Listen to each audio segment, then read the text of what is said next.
A two, a one. What's happening, YouTube? Again, y'all have never seen a collection of African American talent like what you see on this screen right here. We got T Strings, Detroit Bad Boys. We got the living legend, Larry, and that is not a Make America Great hat. That is Black Lives Matters hat.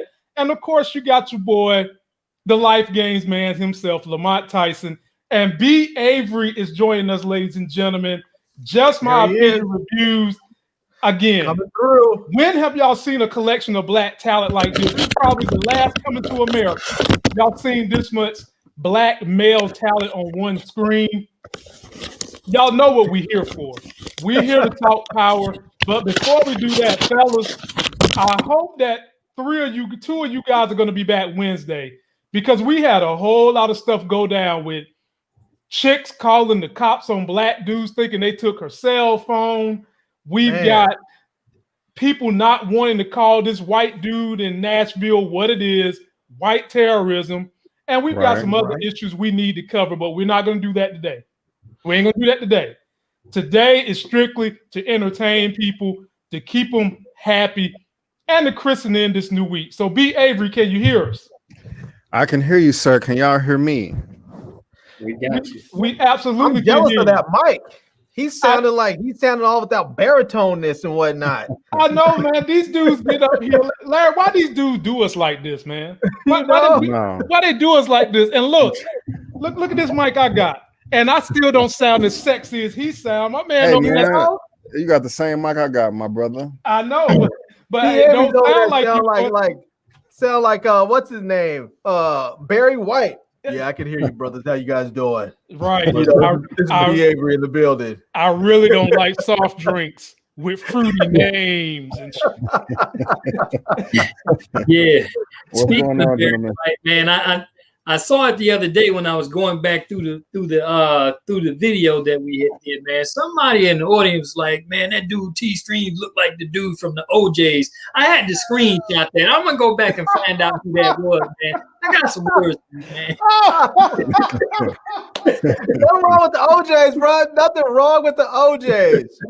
Well, T Streams, they ain't tried to play you out the way somebody tried to play me out. I want you to take a look at this. This got something to do with power in a video I did. So y'all know who that is. That's me and the wife doing our video. You know, that was yesterday. Take a look at this damn comment that I squared for y'all.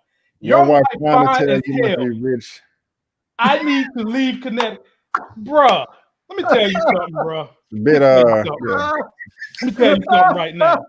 For all you know, I could be hung like a horse. For all you know, I am lock and key. When the women walk past me, the panty draws fall off. For all you know. Yeah. You know, but in all honesty, I got the wife off my wit, off my determination, and off the very fabric of who I am. Someone that makes women feel special. And that's how I got her ass. Nice. So yeah, leave Connecticut, come down to NC, get some of these life gains, and I'll show you how to get women like that if you ain't already got one. And so that's the nice version of it. What'd you say? I said that's the nice version of it. You know it. You know it. You know it. And when I have special guests like B. Avery, I keep it PG-13. Oh, okay.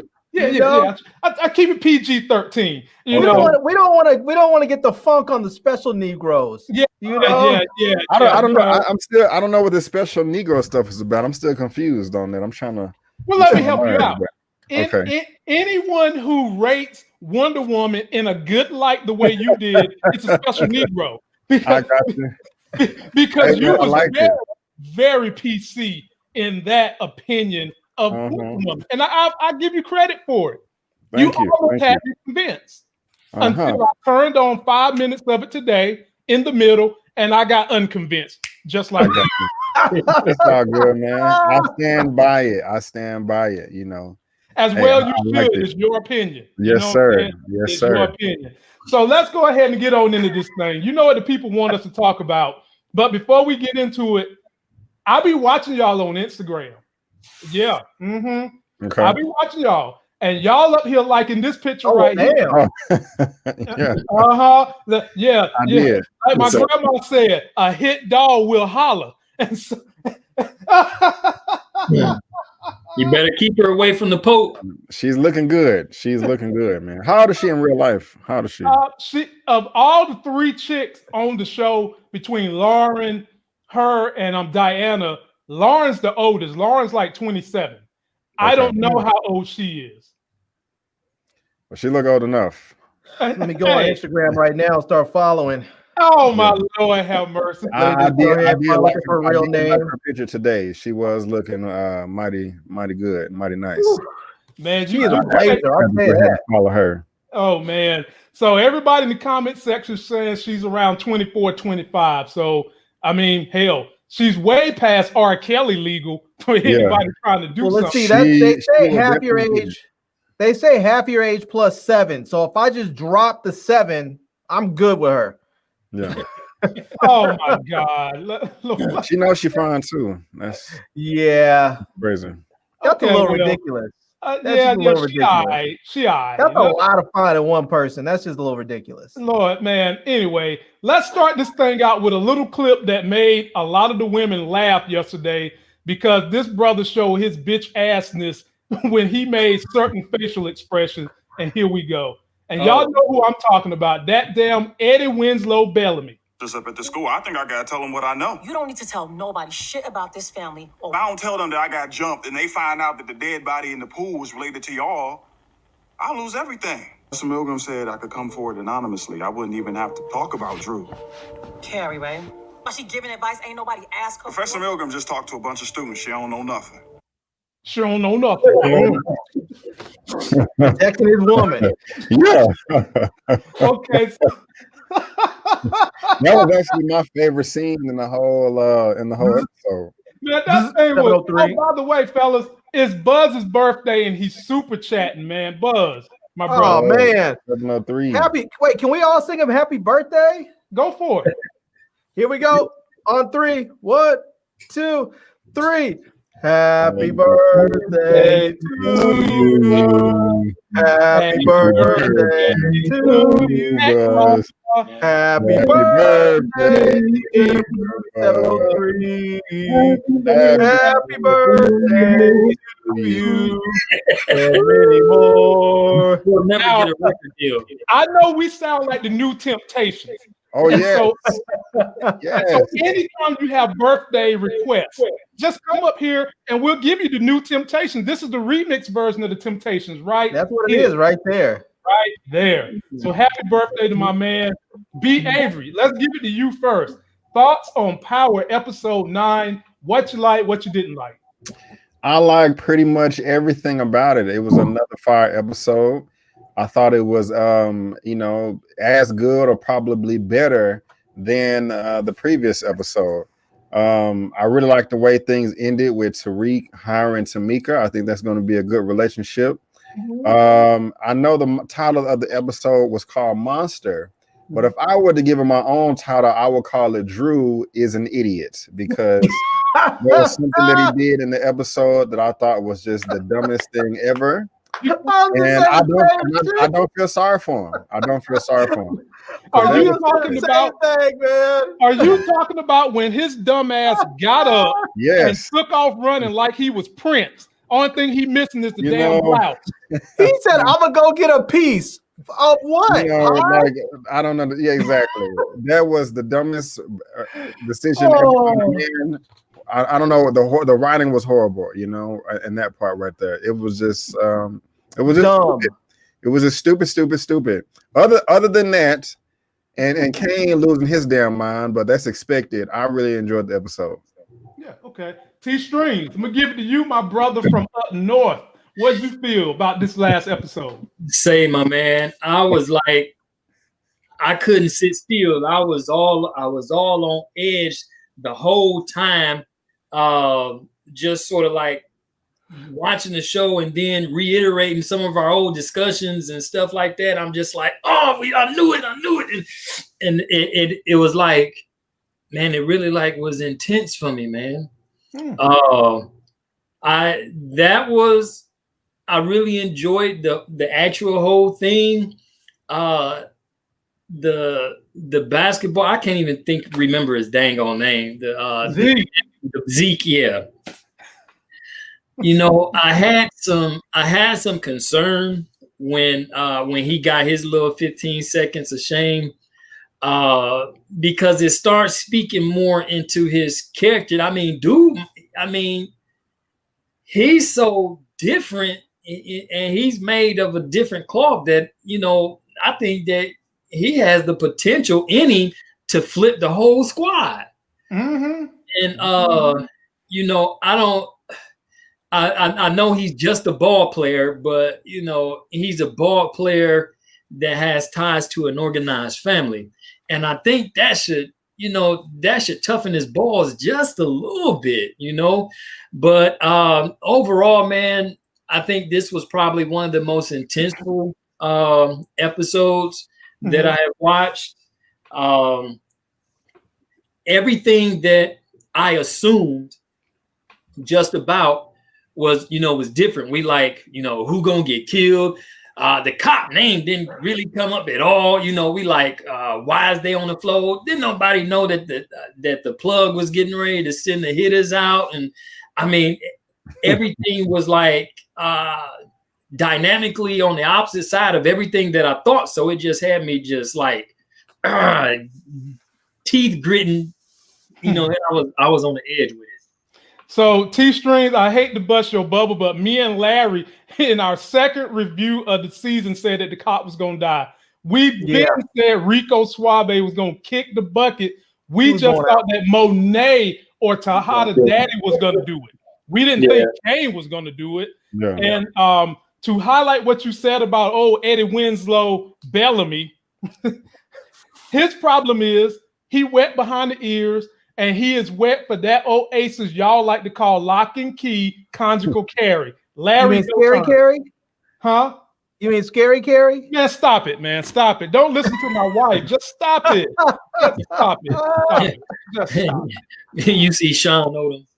You see him. That's funny. Man. Oh, man.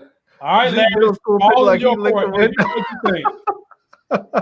See, here y'all go with this. Man, stop it.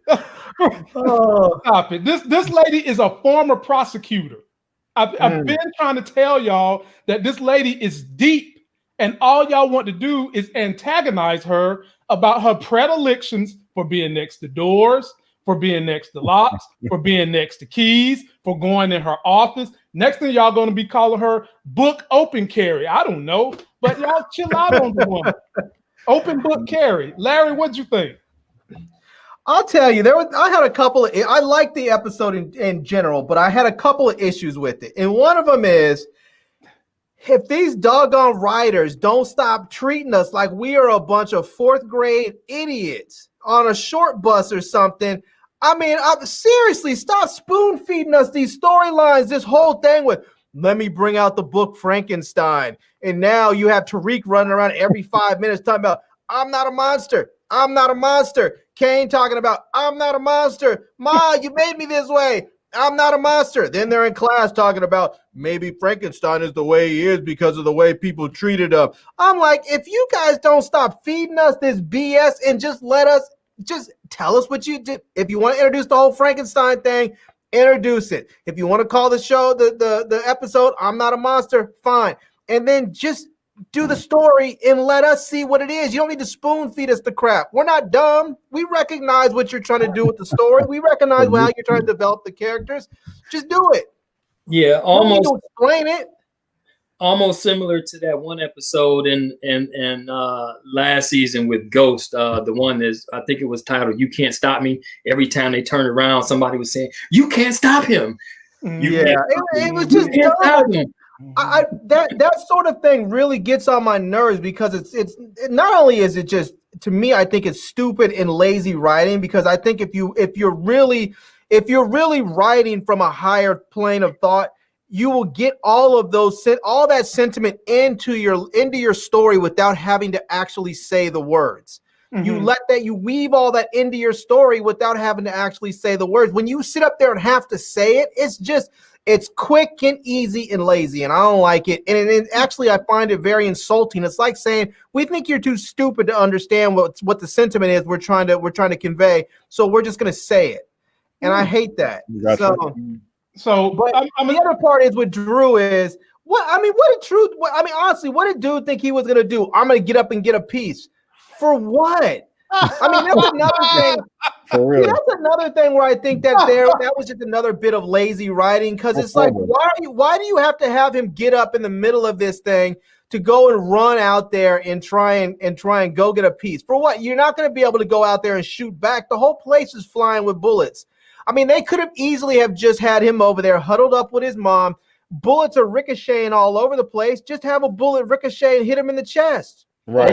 He could have crawled over there on the ground. Or better yet, if he needed a gun so bad, why he didn't take this one that was just pointed into the face of the guy Larry is bashing? Because this is right before the shootout. Tariq is up here trying to commit suicide, talking about he's a monster, shoot me. Drew could have took this gun. So you have both of Larry's points in the same sequence. So, B. Avery, what did you think about both of Larry's points? Tariq and the monster, Drew getting up talking about he needed to get a gun, when if he really wanted a gun, he could have took his mama's gun and started shooting. I see your point, Larry, as far as the monster and them feeding us, spoon feeding us. It didn't bother me as much. I mean, maybe they could come up with a better way to deliver those lines and flesh that scene out. But I'm not mad at you for being bothered by it. But I do see what you're talking about. As far as Monet and Drew right here in this scene, yeah, it just didn't make any sense whatsoever. This was just stupid as hell. And I didn't even think about that. He could have took the gun from Monet. And another thing is, like, if you're living this lifestyle, you need to be having a gun on you 24/7 all the time. When you sleep, when you go into the restroom, when you're in the shower. And I'm not exaggerating. I'm serious. You have to have a gun on you at all times, or you're just gonna, kick the bucket, like you said with old boy. Yeah. And so, I mean, it was just, I don't know who greenlit that. It just, I don't know, more than one person had to see this script and for them to be like, okay, yes, this is brilliant. They're just losing their damn minds. That's just, I mean, I was dumbfounded when I saw it. Even if he had a gun, even if he had taken that gun, he couldn't shoot back. There was too much coming at them. You can't shoot back when there's a flurry of gunfire coming at you. All you could do is wait for there to be a lull in the action and then start returning fire. The only way that could have worked out is if Kane had got there in time, started shooting at those guys. They had to then turn their guns on Kane and giving them the opportunity to start shooting from their direction. Otherwise, it doesn't make any sense. Otherwise, you're just standing up to be shot like Drew did. It's just dumb. I saw about this scene. I'm kind of getting annoyed with Monet because she's putting a gun to Kane's head. I know she's emotional right now because Drew just got shot, but she's like, okay, why weren't you here? I mean, you already gave this dude the boot, rightfully so, but just kind of that back and forth right there just kind of annoyed me a little bit. I just had to say that. She's always pulling that gun on somebody and never pulling the trigger. I'm about to start thinking she's suffering from hysteria. It's ridiculous. Well, it's ridiculous. It's always got that gun. You're gonna take him you're never gonna come back here. You can't be here. Hurry up and get him in the car and take him to the hospital. Why am I taking him to the hospital? I'm not even supposed to be here. Oh, and then she said, why weren't you here? Exactly. Why wasn't I here? Because you told me not to be around anymore. You told me I wasn't part of the family. Why would I be here? Larry, she old school. Man. She old school, and some of y'all that's 35 plus know you used to get whippings from your parents, like I did. I'm from the country. Right. My grandma would make me go get the switch, bring it in the house, and if the switch wasn't big enough, I get a whipping for that, then got to go get another switch. And while I'm getting whipped, she telling me not to cry. This is the same concept. What the hell, man? I'm with you on that one, Larry. She put him out. She put him out the house, and then complained. I'm talking about why aren't you here? Exactly. Yeah. And what did Tariq do that was so important? Tariq just ducked like everybody else did, and then she's talking about, oh, I owe you for saving Diana's life. What the hell was that? He just got down like everyone else. I think that because he sort of grabbed her and they sort of went down. I don't know. Maybe that's what they say in the stage.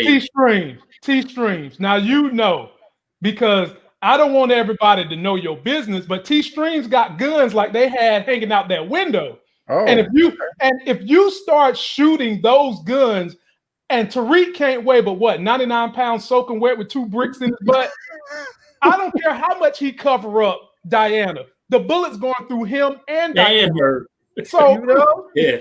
So what in the world was she talking about? So I'm with y'all on that particular scene about the manner in which they did the writing. I'm with y'all on that, you know. And then the other thing that me and my wife couldn't figure out, maybe y'all can help.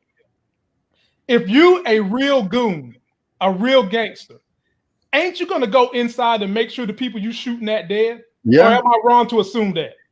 In some cases, yeah, it just depends. I'm not mad at them for not doing that. You know, they're out of town. They're just trying to get in and get out. You know, but you're not wrong. I'm on the fence with that right there. I'm not. Yeah, and that's you know.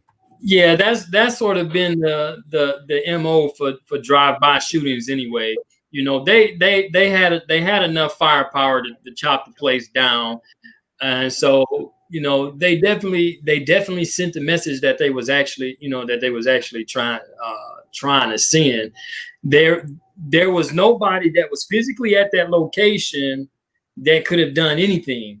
That one little pistol that she had was not enough to do anything for them in that particular situation other than be held in the hand. So with that being said, the whole drive-by thing, I don't think they necessarily had to go in. It would have probably been a little bit more goonish, but you see, it was a time thing. They was in, out, you know, because had they stopped and got in, that would have created a whole different scenario, not only on the inside but outside, because Kane was right behind them. Right. Why did they just throw a Molotov cocktail through the window and light the place up? They'd have been done at that point. Or better yet, Larry, why they didn't go find a white guy who got an RV and park right outside and park right out front and play some music and then let it go. Yeah, probably too early for that. That's probably too soon. Okay. But, yeah. You know. Oh, okay. That I got you. That flew over my head at first. I'm like, what are y'all talking about? But I got you. Yeah. You know, so here's the thing. This is another thing that got me right, was that we've always seen Kane as he's hyper violent. You know, he's quick to beat somebody up if he's told to. He's quick to pull a gun on somebody, but he never seems like he enjoys it. He does it, and he's good at he's good at violence, but he never seems like he enjoys it. And then this episode where they call it "I'm Not a Monster," they're all of a sudden they're going to turn him into Dexter, where he's in some suit and he's chopping up body parts and putting them in canisters like he's Dexter on Showtime or something. I'm like, and he's up there smiling like he's just having a good time disposing of bodies. And I'm like, they've never shown this side of Kane before, that he likes violence. They've always shown him that he'll practice violence, and he's good at it. But he always seems to do it as a means to an end. It's never just been frivolous violence, you know? I was about to say, Larry, he sure enough looked like he enjoyed chopping up Little Guap's GTG brothers. I know, and that's why I say it didn't make any sense. It didn't fit with his personality. It didn't fit with the character they've developed thus far. It's like he's always, his mom told him to beat up the GTG dude, so he beat him up and then he was done. You know, he went after Tariq and sent a hitman after Tariq because he felt like he needed to. You know, he's gone after other people because he felt like he needed to do it. He never seemed like he was just someone to use violence frivolously or even enjoyed it. And then here we are now. It's like he's chopping these bodies up and they're making it seem like he's just having the best time of his life. Just like, look at this, woo-hoo, slicing heads off. I think that's always been him, though. You know, I do too. That's not the first time that they didn't have him do something like that, though. But they've never shown us that before. If they would have given us even a hint of him enjoying that kind of violence. Well, you got to think about this. They never did. The very first episode, when Tariq went to their cookout and old boy stepped to him, his cousin, he went and shot him in the stairwells and was smiling then. So, I mean, that was episode number 1. And remember when the first time they met the GTG boys in the alley, and one of them called Monet a puta, you know, and they beat him up right there. It seemed like he kind of was getting off on that as well. You know, he was trying to please his mother. I mean, he definitely has some mental issues. Yeah, but yeah, it did kind of seem like he was getting off on it there. Not to this degree where he's dismembering body parts with a smile. Yeah. They're kind of taking it. When I saw those times when I saw like the beat down at the cookout and the beat down in the alley and all that, I always saw that as he was doing something.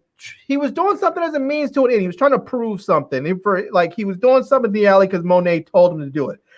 He did that thing at the cookout because what happened in front of a lot of different people. Like, I feel like if that had happened privately, there would have been probably no issue. There probably just would have been an exchange of words, and that would have been it. But because it was in front of all those people, he had to go and establish dominance. And so I think those were all very purposeful acts of violence. I didn't see it as if it was something that he was just enjoying. And so when they did it, when they showed him chopping bodies up and looking all like he was having the greatest of times, I just didn't buy it. It didn't ring true to me. Well, I didn't have any problem with it. I thought it fit who Kane was. But I want to pivot you guys to something else that happened that I think they've set up for next season. And I think we're going to see that setup happen in this next episode. This brother right here, we know him as Mother's Milk. This is LaZlonza. I'm a big fan of this character. Did any of y'all catch the energy he was giving to Prosecutor Carrie? Oh, definitely. And cock block Jabari tried to come in there and mess it all. Man, this dude is ultra whack. You know. I'm Dr. Jabari. Stay away from that woman. Oh my Lord, have mercy. Yeah, he was trying his best to cock block, but I think we're gonna see him in further seasons. Because now they've got him as Detective Santana, right, trying to follow up with what's going on at this school. And it seems like he has an eye for Carrie, and he's kind of sniffing that Jabari ain't up to no good, or he's trying to cop block to Carrie. Right. And so I think I can see a scenario where Carrie goes and somehow or another confides in him, ladies and gentlemen. I said confide. I didn't say open up. I said confide. There's where her confide leads to. Oh Lord, T-Streets, no, man, no. You know she gonna give, but you know they gonna smash. You know she gonna give it up. No, not be. Oh my God! Come on, Lamont. Of course he's going to. Of course he's going to. Do you really think they're not gonna smash next season? Why would they might smash this season? Look, I'm gonna tell y'all the same thing I kept telling my wife. She has a problem, and she's getting help. They didn't even brought that back yet. They had one little episode, one little segment where she's talking to her counselor. They need to circle that back around. I forgot that she had an issue. Yes, she has an issue. I'm her publicist. I keep reminding y'all she has an issue. Right. She don't need to go back. Look. No, Detective Santana ain't getting no draws. He might get friendship, but he is going to be hot on the trail probably of Jabari because they are sucking Jabari in too deep. He had an opportunity to tell Carrie yesterday that he knew who Drew was and who Drew was associated with. He said nothing. He walked out, didn't say 2 cents. He streams. What do you think is going to come of that Jabari-Carrie situation? Uh-oh. Did we lose T-Stream? Can you see me? Yeah, we can see you, but okay. There you go. Yeah. Oh, there you go. All right.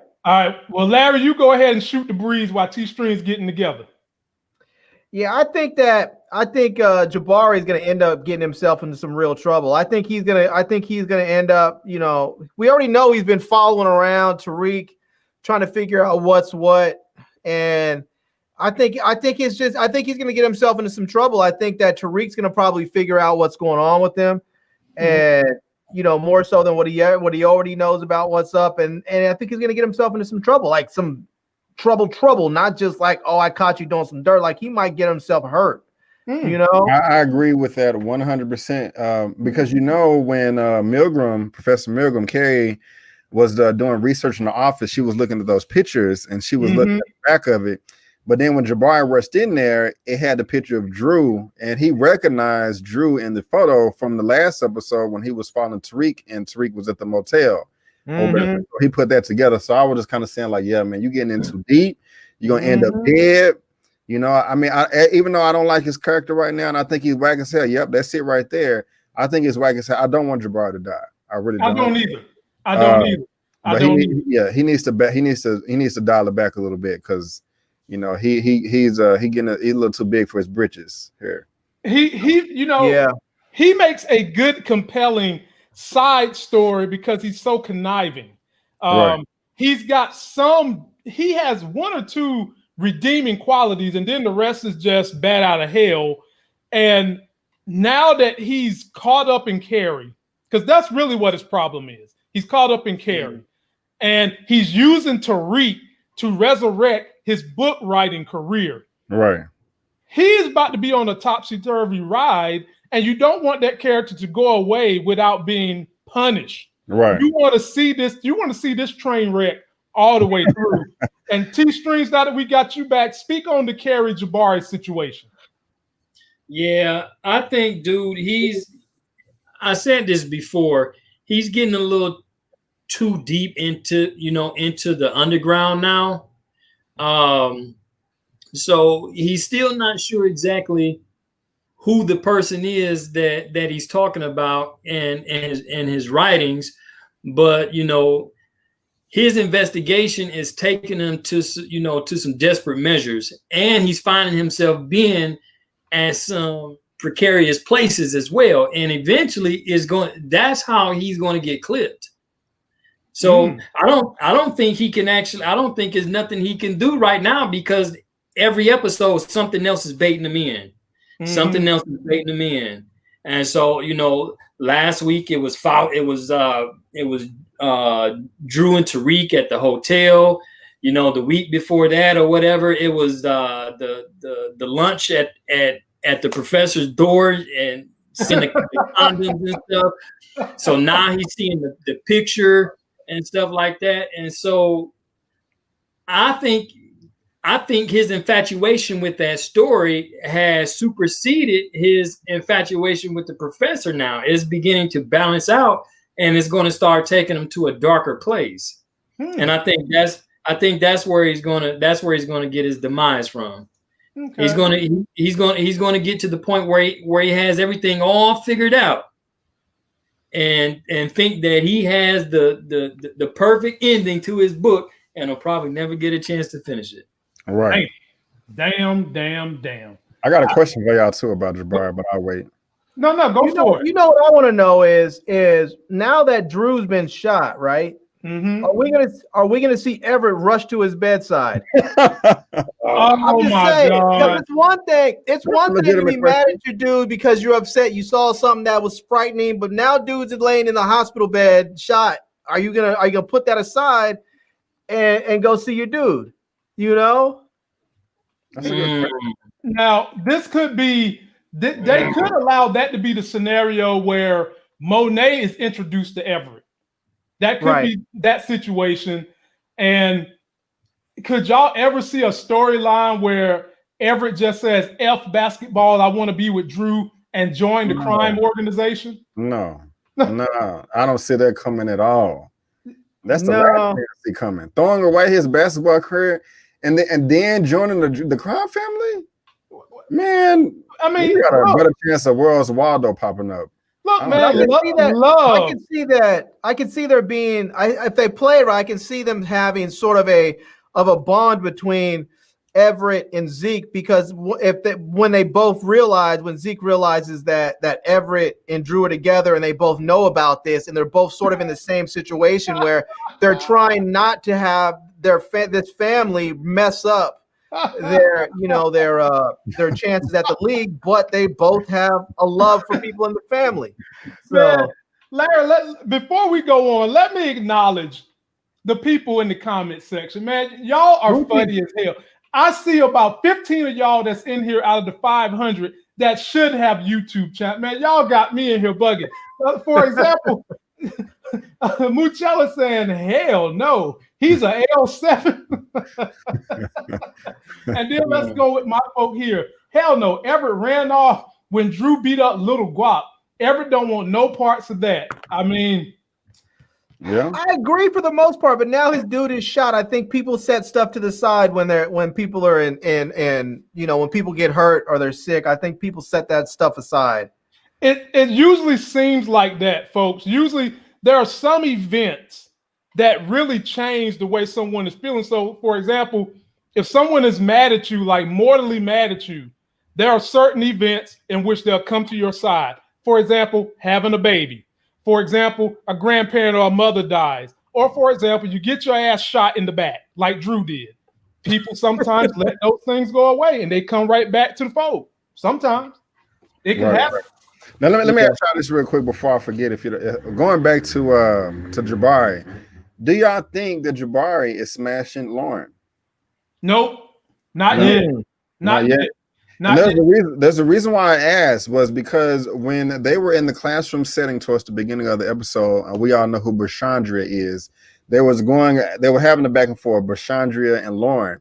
And I know what you're talking about. She was like, you're his favorite. You know what I'm saying? I have to work hard for my grade. I have to earn my grade or something like that. Lauren kind of had a look on her face. So I'm like, oh, wait a minute. What's that about? Is Lauren smashing Jabari on the side, giving him hand jobs under the table? Well, what's going on there? Do y'all remember the episode? They kind of talked about that. Do y'all remember the episode? I think it might even been last episode. She had a one-on-one with Professor Carrie when she had to turn in that paper that Jabari took from Tariq. And she had to turn it in. And basically, it seems like she was kind of eluding that Jabari is a certain kind of way in which why it got taken. And I think Lauren knows that Jabari wants her. Jabari done been to her parents' house. Yeah. Done ate with them. I think he wants her draws, but she ain't gave him up yet. And I could easily see a situation where if Tariq keeps pushing her away, Jabari might be right there to pounce on the prey. Right. I think maybe that she was thinking that she has to earn it because Jabari's all cool with her family and whatnot. So, I think maybe her mom wants Jabari. Jabari might be smashing her mom's. I don't think she's smashing Lauren. For some reason, I don't think Lauren wants that dude. I don't think that's because see, I feel like some of those chicks that are sort of like vulnerable and have daddy issues may go for someone like him. Lauren doesn't seem to have any of that. She seems like she's like from the stablest of stable families. I just don't see her going down that route. So, has an OnlyFans on the low. and we certainly appreciate that super chat, boy. Y'all funny up in this comment section, man. That's why we got to keep y'all coming back because y'all be in here having me bugging. Sir Classic said Diana is loyal to Tariq. She is, boy, because she was up there. She was up there just calling for his life. Nah, Mom, give him a second chance. Don't take him out. I didn't get that D yet. She was up there just trying to get it. He was, I made my choices. I'm ready to go out. Man, I think Lauren is out the picture now, too, really, because in one of their last conversations when they was talking, after they left out the classroom, she was like, I don't think your mother deserves to be in jail, but murderers and drug dealers do. And so in essence, she was basically telling them, yeah, your mama need to be in jail. And I think I heard that, but that's why I thought that she's gonna remain in the picture because that just is too perfect of a conflict right there to have her and Tariq together, and she's everything. He's everything that she has been taught you shouldn't want, that you shouldn't be, that men should not be. You should be an upstanding citizen and not a drug dealer, not a criminal, not a murderer. Right. And he's all of that. Mm-hmm. And I'll be honest with y'all though, I still don't understand why Effie's a drug dealer. She's smart as hell. She had a full ride to Choate. She's now got a full ride to Yale. Why is she selling drugs? And when she does, what is she doing with all this money? I was going to ask the same thing about Braden. Well, I get why Braden does it. I understand why he does it. I don't understand why Effie does it. I mean, she told you she's a monster, and she realized she was a monster when she ratted out Reek at Choke. Do y'all trust her? Yeah, I trust her. I do now that Tariq done gave her the little Reebok D. Really? Tariq D. I'm not there yet, man. I think she. I mean, do y'all really think she likes him? Yeah, Wants to be with him? Really? I do. I do, but see, here's the thing. Here's the thing about trusting people. You have to understand who they are, and then you trust who they are. Like you can't think of her. You can't think like, okay, she's not going to stab me in the back. You have to understand that if it comes down between you and her, it's always going to be her. And if you trust that, and you trust her with that full knowledge, then you can deal with her. But if you run around thinking she's loyal and she's gonna take a fall for me, then no, you're gonna be disappointed. So now, do y'all think that Tariq likes her, or you think Tariq is just playing her to get what he needs? I think he liked her a little bit. He definitely got a soft spot for her. Yeah, I think it's both. Yeah, I think it's both. I think he definitely cared for her. Definitely he cared for her. But the question here's the question though. Do you guys think that Tariq should have let the stripper go, or he should have just capped her and saved that money? That didn't make no sense to me. The whole scene. That was a reckoning to when his daddy Ghost let that chick that was a witness go. That's all that was. And somehow, some way, they're gonna bring Epiphany back. I mean, hell, like I was telling my wife, Epiphany got an oasis down there so good that she got some rich dude letting her stay up in the house, rearranging stuff, almost getting his ass in trouble. Like, I don't want nothing like that. That made me do something that's stupid. That's crazy. No, but I would definitely like for them to keep Epiphany around. She brings kind of a different element to the show that I like, and I really don't see them just letting her be gone for good. I'll tell you what Tariq should have done to make sure that she doesn't snitch. He should have went and picked up Epiphany and said, "Hey, I'm going to take you to meet somebody that I think you'll like."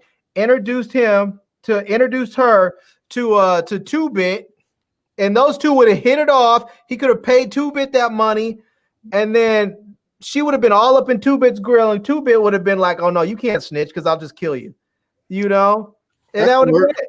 But what didn't make sense to me is the fact that first of all, I got to talk about her blue hair, because the husband is stupid. Whose house it is? Their hair could be just left anywhere. She's doing it on purpose. She even said it. I leave stuff around the house so the wife can get suspicious.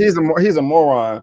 But then again, it just doesn't make sense to me why Tariq was even plotting to kill her, because she was being very honest with him from the jump. Like, okay, I'm gonna go on the stand. This is what they told me to say. For these reasons, this is my reasoning. She was telling him everything. It's not like she was trying to fuck him over and get over on him, So well, I think that's why he let her go. Let her live. I think that's exactly why Tariq let her live. He went there. He didn't know that Cooper Sax and Meth McLean had went there. He didn't know what they wanted her to say, and she came clean about the whole thing. And she told Tariq, my homegirl Cinnamon, spelled with a S, not a C, is the reason why I've got to do what I got to do. And he told Tariq what they wanted her to say. So I think that's why Tariq let her go and paid her the money to go away. Gotcha. Now, one thing I will say, and really somebody needed to give Tariq some game. He did not, to get her to move on, he did not have to give her the whole bag. God dang it, man. You did not he just gave up the whole business to send a thought someplace, just to, oh my God. T-Stream, come on, man. Why she got to be a thought? Because 1 hour her hair is black, and then the next hour is blue all of a sudden. Why she got to be a thought? Bro, she was about to smash Davis right there on the spot in front of Sax. She was about to just drop on her knees right there. It's just unmistakable. Yeah. What's interesting is that Tariq finally told Brayden about Riley being Sax's niece, and I'm like, I don't understand. I mean, I'm glad you did it, because now he knows he can finally stop thinking that Tariq was just screwing him over. But I don't understand why Tariq let all these bad feelings come between the two of them, when he could have just let him know that right from jump. It's like he had this knowledge for a couple of weeks. He should have just told him as soon as he found out. Well, that's true, but here's the problem, Larry. He's still lying to Braden. In this very scene right here, he told Braden that the guy died in the pool because of Kane. Well, that is true because Kane sent him up there to hit as a hitter. No, Too Big killed him. I know Too Big killed him, but that's not the reason why dude died. The dude died because Kane sent him up there to kill Tariq. Yeah, so he sort of stretched it and bent the truth a little bit. Exactly. He stretched the truth on that. Who's that? Oh, y'all can't see that? That's Thotimus Prime. That's Epiphany. Oh. You really can't. I have to send you the photo. Never mind. Keep going. Oh, boy. That's the 370 men. Is that the real Epiphany in there? No, not the real. Oh, okay. I was about to say, I did see 370, but I thought that's how much she weighed. I didn't know what. Oh, my goodness. Yeah, y'all be trying to get people in trouble on this live stream. Y'all be trying, but I will not do it. So let's talk about this breakup, this bathroom breakup between Meth MacLean and Cooper Sax. Everybody on this panel forecasted that Cooper Sax was an F up, that Meth MacLean couldn't be trusted, and that who was going to be the first to double cross the other one. So basically, Cooper Sax kind of sort of has Meth MacLean by the balls. T-Streams, I'll give it to you first. How do you think this thing is going to play out? Messy. And so, because now with his little side piece gone, he has to come up with a whole new strategy. And that you couldn't help but see nothing but disaster coming up out of that union. I don't even know why he would even try that. And so he's great. Wait a minute, man. You can't say funny stuff and then think you're gonna keep on giving us your thesis. You couldn't see nothing but disaster coming from the how? We haven't even seen his wife yet. We don't even know the nature of the I'm talking about between Meth MacLean and Cooper Sax, not him and the girl. Oh, okay. Let me put the right picture back on the screen. Yeah, so of course the other has this potential to be disastrous in itself, but this union right here, there was nothing but because both of them went into it with the intentions to burn each other anyway. Right. Their sole reasons were both selfish, and neither one of them was loyal from the get-go. So every move they made, there was a counter to get over each step of the way. And so I'm glad it finally came to a head, because at first I was like, damn, what is you doing, Method? I mean, golly, they brought you on as this top shot guy. I thought you was going to be straightforward and go ahead and bust it straight on down. But man, golly, it got real messy in that circle. And now we getting ready to reach this little crescendo where you got him, Sax, now Tariq and his all in one courtroom. That's so Tamika. I can't see nothing but a. Okay, Larry, I bounce it to you. What do you think is going to happen from this breakup? Yeah, man, I think they're going to do the same thing they did in the first Power series. I think that Sax is going to get fired. They're going to next season. Tamika and Tariq are going to end up going after, they're going to set it up so that Sax ends up getting fired. They're probably going to get the case thrown out. Sax is going to Sax is probably going to go after Meth MacLean, and he may get disbarred or something. They're going to go after Sax, and then Sax's boss is probably going to tell him, look, you can either, I can either fire you or you can quit, or I can get you disbarred and fired, whatever else. And so he's probably going to leave the AG's office. It's going to be the same way it is before. Sax is going to go spiraling downward, drinking in his house, blah, blah, blah. And then it's going to turn out that they just can't get their hands on Tasha or Tariq. And so then they're going to say, we need to get Sax back. And they're going to bring him back in. Okay. I think that's what they're going to do. They seem to like to bring these same sort of, stories and things up over and over again. So I think that's where they're going to go with it. Avery, what you think? I think that Sax and Davis are going to have some type of fist fight brawl, and I can't wait for it. I can see them at a bar drinking, talking shit towards each other, and one of them gets a little out of the hand and pushes the other one, and then they just start getting the rolling. I would love to see that. I would love to see it. As far as Paula is concerned, Davis, you should have told her. You should have kept her in the loop, because you just lost a real one. You know, she was down to you, and you only ran back, man, when she was when you were desperate. And of course, you know, I really don't respect Paula for sleeping with. I don't respect any adultery on the male or the woman's side.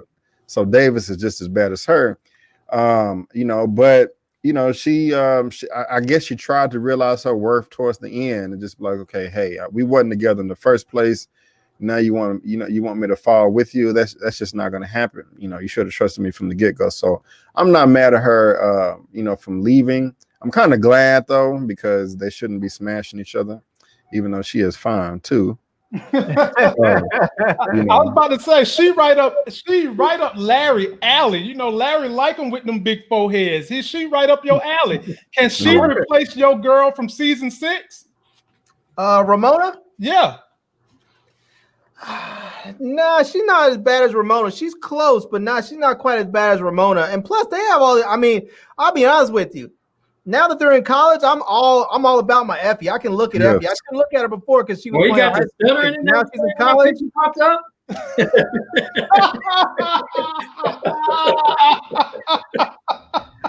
Well, y'all don't know. T Strings is really a comedian on the low. Y'all don't know that. I didn't catch it. What'd he say?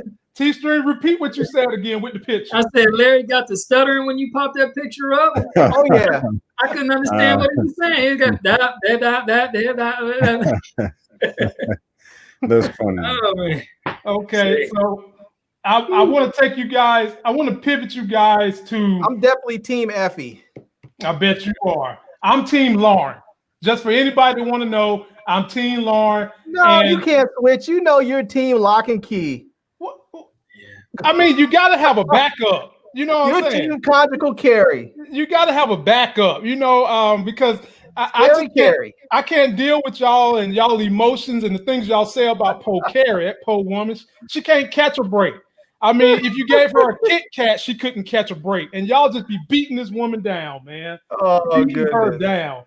And so let's talk about what we think is going to happen episode 10. I forgot to bring the picture, but I did a trailer breakdown today. Well, hold on. I'm sorry. I hate to interrupt. No, I had one more thing about episode 9 real quick that we didn't talk about. Go for it. What do y'all think about the scene with Professor Milgram versus Monet? When Monet was in the office, you know, Milgram went in the office and Monet was just sitting in her chair like this, you know, talking about, hey, you know, Zeke, leave Zeke's name out your mouth. I didn't like it. I didn't like it. What? I didn't like it one bit. And I didn't, because my wife said that Professor Carrie looked scary as hell when she saw Monet in there. So for that fact, I ain't like it. Oh, yeah. Why is she not supposed to be scared? I don't know. That's what I'm trying to explain to my wife. I said to my wife, if you came home one day, nobody's supposed to be here, and then some mysterious woman got her feet up in your house, wouldn't you be scared? She's like, but I'm not caring. I'll tell you why I didn't like it, because I think that the whole thing with her being scared, I just don't think that it would ring true for who she is, because she might be a little worried about her position at the university, but because she was a former prosecutor and she's used to facing off with criminals, I don't think she would be intimidated like that by Monet. Exactly. I don't think even if she was scared, I don't think she would let it show that she was intimidated by Monet, because that prosecutor thing would still be in her. She would be able to face her off like that. And I know my mom is a former prosecutor. I've seen her when she has that stare down where I'm not afraid of you. I'm not going to let you intimidate me. And then she gets in the car and basically is, you know, hands are shaking because you say you are scared, but you're not going to let the person see it. Right. That's right. That's see, Larry. That's why I ride with you, Larry. That's why I ride with you. She's supposed to have more of a backbone. But look at it this way. So she goes in, she's a former prosecutor, but now she walks into her office, it's dark, and now the wife of a organized crime unit is sitting at her desk, propped up, and you know that nothing comes up out of these folks but death and murder. That's true. So why she might not have been like you know, Don Knotts shaking, scared, or something like that. I think she was definitely she had every right to definitely feel a little bit intimidated. Just because of the way the scene was set. You know, right. you coming in, and then she didn't know what to expect. You know, she been looking and reviewing these folks, seeing what they about, seeing what they're capable of, and then all of a sudden, boom, they right there. That's like, yeah. I gotta agree. But she knows that Carrie. She knows that Monet wasn't there to kill her. She knows that if Monet was gonna have her killed, she would have somebody else do it. Oh you my know? God! Here, look at what the Oprah leveling up. That wasn't fear. That was guilt. I can see that too, because when Monet said you've been smashing Zeke, she's gonna say exactly what did Zeke tell you, and I was like Professor Carrie, you about to lose me now. I mean, she was acting like a little schoolgirl. Exactly what did he say? What the hell? Yeah, he said. Come on. I mean, she's a prosecutor. You should know. Deny everything. Admit nothing. Don't allow yourself to get stuck into a trap. If she's up there saying, "I know you slept with Zeke," you just simply say, "I have no idea what you're talking about, lady. You must be on something. Whatever you think you know, you don't know. You don't know. You need to get up out my office. Get up out of here." Now let us talk about real quick. How do y'all think she lost her? Why do y'all think she's not a prosecutor anymore? Do you think the way I tried to make the eloquent argument yesterday that she quit being a prosecutor because of altruistic reasons, because she wanted to be an educator, and being a prosecutor wasn't helping her raise young minds to do the right thing and think critically? Who's with me? I don't know. Nobody's with me? It would have to be something. I'm thinking for that, because I'm thinking for a move like that, it would have to be something with some type of shock value. Okay. I don't know if they'll ever release why she's no longer there. We do know she has certain addictions or certain habits per se. Maybe she was fraternizing a little too much. I mean, I'm thinking if something came out on why she was no longer a prosecutor, I'm thinking that it would probably be something with a little bit of shock value, and it'll probably lean more towards her willfully resigning than getting fired, because she's definitely at an Ivy League school and probably wouldn't be able to do so if you were blatantly fired. Take a look at Nita the Diva saying sexual misconduct. Yeah. Do y'all think it might have something to do with Meth McClain? Because remember, they have a past somehow, some way. I missed that. It could be, but you know, the interesting thing is where she's at. She's a student advisor, and I guess she's teaching. It's unclear exactly what she teaches, but she doesn't seem to be teaching anything that has anything to do with law, which is so sort of out of character for her profession. Like, you would think she would, if she was a former prosecutor, that she would have moved over and started teaching maybe she's teaching something in the pre-law, track or something, but it's like they don't really say what she teaches. They focus more on the fact that she is a student advisor, which it just, I don't know. They need to dive into her background some more. We need some more development on her. I agree with that, definitely. Now, here's all we know is that she just likes to sleep with students and she has a sexual addiction, but we need more. We need to know more to understand where that comes from. No, I'm not trying to dog her out. I'm not trying to dog your girl out, Lamont. I just think we need to understand more so we can know where that comes from. It was so casual the way he said it, Hell, man. I mean, ain't nobody even need to hear that mess, man. Like, you just want me to start picking on Ramona, don't you? You tested my patience. Ramona is on the up and up. Ramona didn't even give up the goodies. That you know of. So here, the people are leading this conversation in the comment section. Here's something they want us to talk about. There are two people who they feel like acting is completely horrible in this series. So I'm going to ask you fellas, and I'll start with you, B. Avery. They're trashing Zeke and they're trashing Monet. Which one of those two acting is absolutely the worst between those two? Monet by far. It's garbage. It is garbage. It's never. I mean, I'd say this past episode it was pretty straight because she was upset and had a right to be, but her acting is horrible. She's every time she walks into a room somewhere, what the fuck is going on? What the hell is going on? Every time. Yeah. Larry, well, I'm gonna give it to you next, Larry. Zeke or Monet for worst acting this season? I see. Here's the thing, right? I'm not offended by either one of them, but I think that Monet's character, the way that they have written it and the way they've directed it, she's really, really one-dimensional, and they have made her sort of a caricature. And so I think that if you're not a great actor and someone gives you a role like that, it makes it really, really difficult to make that role, that character come to life, because they have made Monet so one-dimensional. I think it would take a very, very skilled actress to make that character work. And right now it's just not. They really need to do something more. And so far they just haven't given us that. Okay. T-Strings, what you think? Yeah, I think I'm a partially agree with Larry on that. I think it's more so the personality and the direction that the writers and the producers actually have for that particular character. She do get some strange looks and stuff like that, and make you be like, damn, what you doing, Mary? But it's I don't know. I take it with a grain of salt. But I will say, man, after this last episode, Zeke, he had too much lip curling, head moving. As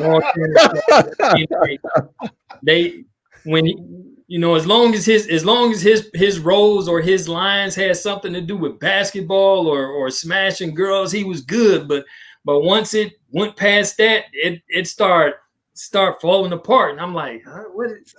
T-String. I actually liked it. Yeah, I was about to say it was for T-String. You talking about this right here? Just up at the school, I think I gotta tell them what I know. You don't need to tell nobody shit about this family. I don't tell them that I got jumped and they find out that the dead body in the pool was related to y'all, I'll lose everything. Mr. Milgram said I could come forward anonymously. I wouldn't even have to talk about Drew. Carrie, right?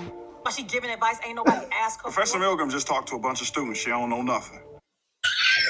Dude, I think it's good because, like you said, okay, when it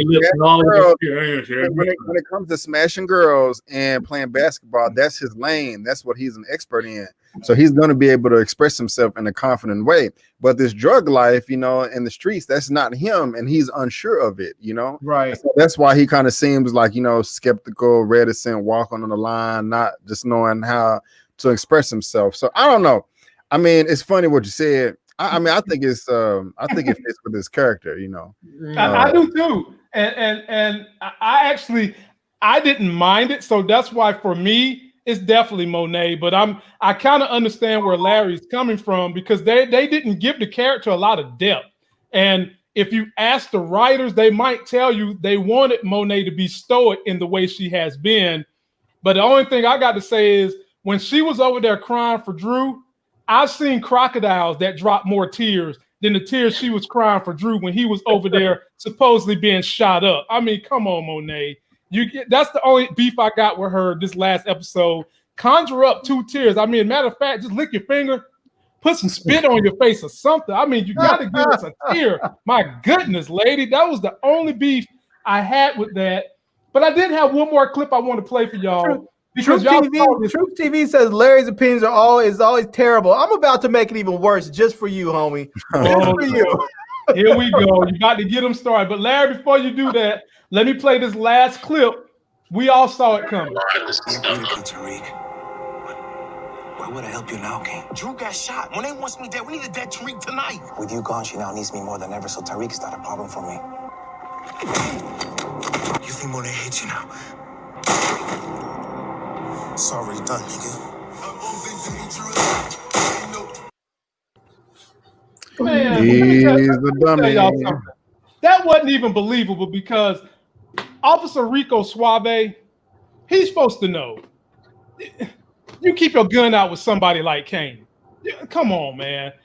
T-Strings, what'd you think? That was just, I ain't like that either. You know good and damn well you dealing with a hothead. Why put your gun away? Give it to him. Yeah, and then get sucker punched, man. It seems like everybody that gets sucker punched nose always bleed immediately. You know, golly. Well, for him to be a cop, he was caught flat-footed and off guard, and I have no idea why. When you know you're getting ready to go out there and meet this dude, and then he already understood what he was getting ready to tell him. You know, he up here like, hey, Monique don't need, you know, she don't need you, and blah this, she don't need Tariq. Why are you not alert?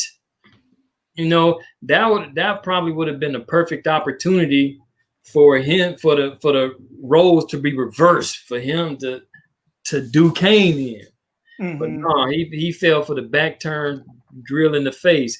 But yeah, it was you know, it was mad, but it definitely created some shock value because I wasn't expecting it. Okay. No, I'm sorry about that. B. Avery, what'd you think? I think that Kane is just a dumbass idiot. Oh wow. He is just continuing to make things worse on himself, digging himself into a hole. The only reason he shot you call him Rico Suave, is because his feelings were hurt, and you cannot win off feelings in this line of business. It's just gonna get you killed, man, or all of your bridges burnt down. As far as old dude, yeah, he slipped up, man. I mean, I think that he knew what he was getting into because, you know, he did pull the gun on Kane. He just kind of got a little too cocky, a little too confident, and thought that he was running the show. And he got caught, you know, and he's dead now. So it sucks. Kane is a moron. You killing cops, bro. You're not. I don't know. Did you even get rid of the body? I mean, I don't know. This dude is not thinking straight, in my opinion. Larry, it's on you, brother. I just think that it was dumb the way it went down. I think it would have been much better if they would have had either Monet kill the cop, or even if Kane killed the cop, it would have been better if he like went to his dad and spoke to his dad and said, look, everything here on the streets is going off. It's blown up. It's going crazy. Mom's put me out.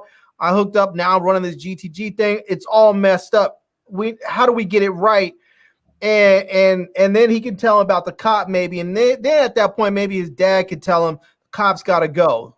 Get rid of the cop, and then that could give Kane a reason to get rid of the cop. But this whole thing about meeting up there, put that photo back up on the screen where he's standing over top of the cop.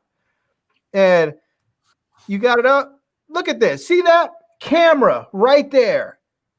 There's a security light and a camera right next to it. You think that a cop shows up dead? You don't think they're going to pull every camera from that whole area? It's not going to be but 5 minutes before they find out who Kane is. He's already in the system. Yeah. You know? Okay. They're going to come down that whole family. I mean, it's just stupid. At some point, you're just like, come on, man, give us we were watching your show faithfully. Give us a good story. Don't give us this bull crap. I mean, I want something a little bit more thoughtful. Is this good enough for you, Larry? There it is. There it is right there. Can we get that? All day, every day. But and seriously, though, I mean, I'm okay with the cop being killed. I just wish they would do it in such a way that made better sense. That's all. I'll give you that. You know? I'm here with you on that. So, fellas, I want to end this with predictions for episode 10. I did do a trailer review, and the one thing that a lot of people are thinking that we're getting is Tommy from this B&W scene in the trailer. And I'm going to say that could also be Cooper Sax that is getting pulled by the police in episode 9, somehow being double-crossed by Tamika, possibly Stephen Ottman of the DNC, the guy whose back of the head you're looking at, But B. Avery, what do you expect from the final episode of Power Book 2 Ghosts? Oh, you know, I don't Season want 1. to. I think somebody's gonna die. Somebody else. I don't want that to happen. I think Tariq is gonna hook up with Diana. Okay. I kind of want that to happen, and I think he's gonna get off for this murdering his dad. You know, that may be easy, but just seeing that they can easily spin it like, okay, Ghost was a monster. I thought he was going to hurt my mom. I thought he was going to hurt me. You know, this was self-defense. I had no other choice. You know, I think that's going to be the case they try to make is, you know, because the cat's out the bag, you know, because they got, you know, Davis got the video, Sax got the video, Paula got the video, and now Tamika knows. Yeah, and you know, but it's kind of hard to say. But I think somebody's gonna be dead. I think Tariq gonna hook up with Diana, and I think that he's gonna get off, you know, for murdering his father. For murdering his father. Okay. T Strings, what do you think? Episode 10. Well, Tamika is the only person that Tariq has come clear about, like blatantly clear, that he actually murdered his dad. You know, I think, man, I think that she's going to do something that's going to, once he get on the stand or once they go into court or whatever, I think they're going to spin it in a way that's going to leave everything in suspense. I don't even think we're going to even get closure on that this season. I think that part of the episode is going to be dead last, and they're going to cliffhanger us for the next 5 months. Damn. Damn. Well, I'm just saying, on that particular part with him being in the courtroom, I think that's going to come all the way at the last, and then it's just going to have everybody ready to kick their TVs in. Okay. But one thing I would say, I would like to see them do something with that dang on Cooper Sax. What? I don't care if he. What? Yeah, I don't care what they do to old Nancy, but man, it's dude. You know, he's one of those characters that you just really like love to hate, or you know. But I can agree with B. Avery. I think that at this particular moment they have conditioned us for the makeup greeting for Tariq and the daughter, the sister. Dang, I'm having brain poots right Diana? here. Diana. Yeah, Diana. So I think they played that, which is going to cause a whole lot of conflict with her and Effie, with him, between the two. But she definitely, if you look in that trailer clip, when Tamika was sitting, she was sitting in the back of the courtroom, and I can't remember who she was looking at, but she gave that little smirk and that wink, like, gotcha, bitch. She gave that look right there. Mm-hmm. And so I'm not sure if she was able to pull a trump card over Sax, or if she was able to pull a trump card over both Sax and Method. Okay.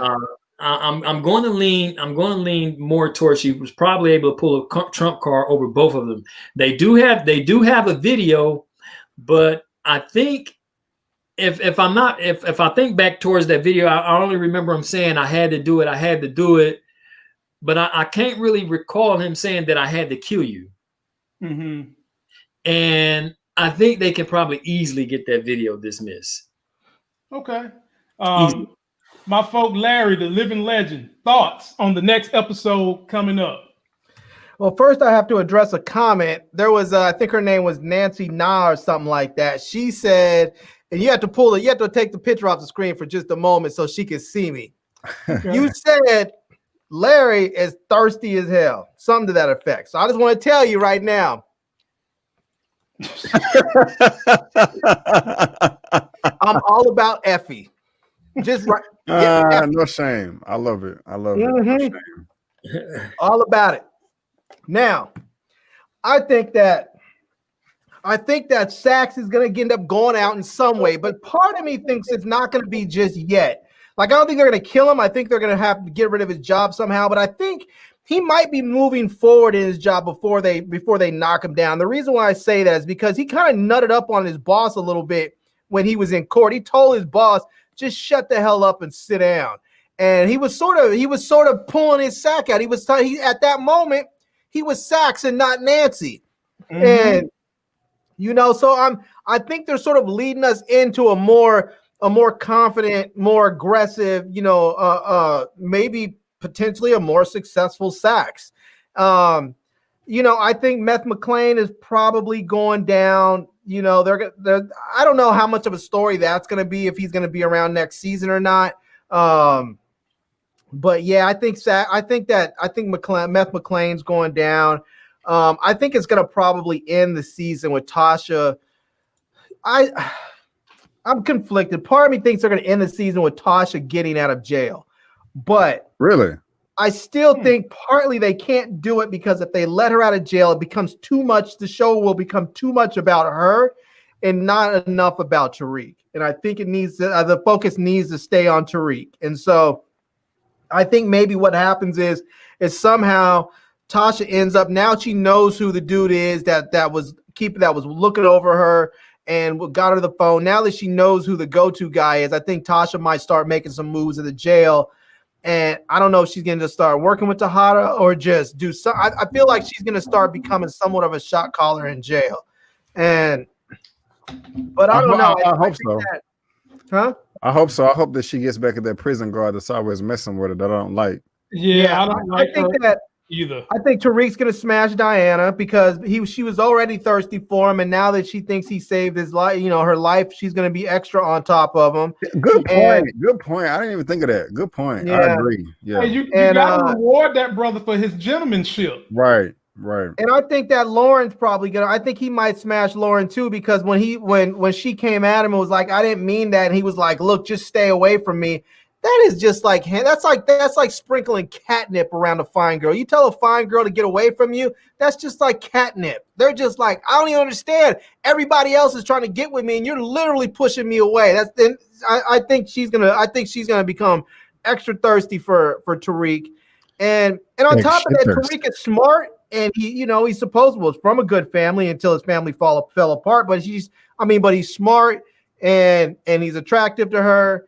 And I think she's just gonna just go on turbo mode for Tariq, coming up there. So, Larry, I wouldn't be surprised if he smashed both of them next episode. Unfortunately, Larry, there is about 102 pounds standing in the way of Diana and Lauren, and this is it. I feel you. And Effie's legit. I just don't understand why Effie's still bothering selling dope when she's on scholarship at Yale. It doesn't make any sense. Hey, man, and what is she even doing with the money? People have these ambitions, Larry. Sometimes you can't explain them. But I do have one thing I want to say. There's a character that I'm ready to die. And if he dies on the show, he can easily get another job somewhere else. And I didn't even say no, but this is Little Glock. If they get rid of his ass, he could easily go to the WWE and join the damn Usos, because he looked like he should be their damn third brother. That's his new job. Little Glock Uso can go join the WWE. He's got a job. And I'll end on this. We didn't talk about this brother, Jackie Long, who's Rico, but you can cool believe he's going to be a mainstay for the next coming season. You can believe that. They're going to have a storyline with him. So I don't want to see Lil Guap get taken out just yet. And if he does, and I know this sounds terrible, but Lil Guap has been through a lot. He got stomped out by Kane early, and then they ran up through his club and shot the joint up. And then he had to go and watch all his people get butchered up from Kane. If he has to go out, I kind of wanted him to go out with an honorable death. I mean, dude's been through a lot. I at least want him to go out honorably, and maybe he goes out in a blaze of glory trying to defend somebody or something. I just don't want him to go out like a chump. Let me tell y'all something, man. These people in the comment section, man, y'all are nuts. They talking about Tariq paid Epiphany to leave the show, and now she's going to be on the Pink in P Valley.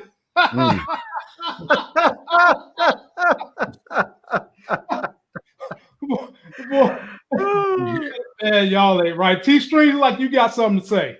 Yeah, man. What do you guys think about this? All right, I was checking out the trailer, and it was one thing that that the dad had told Monique.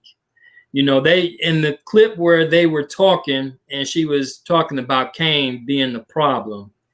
He says, "Well, now he's the solution." Mm-hmm.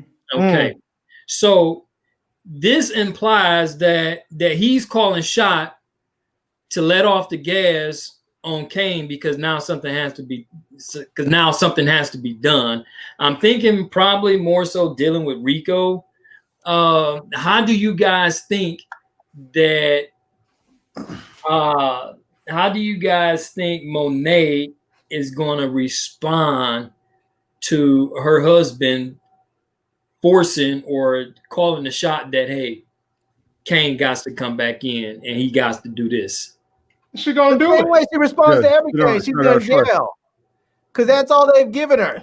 Just yelling at people. That's how she's gonna respond, because that's all they've given her so far. No, she's gonna do it because she's been playing the role. She's been loyal to Daddy Tejada the whole entire season. She's gonna do whatever he tells her to do. So what is he the solution for?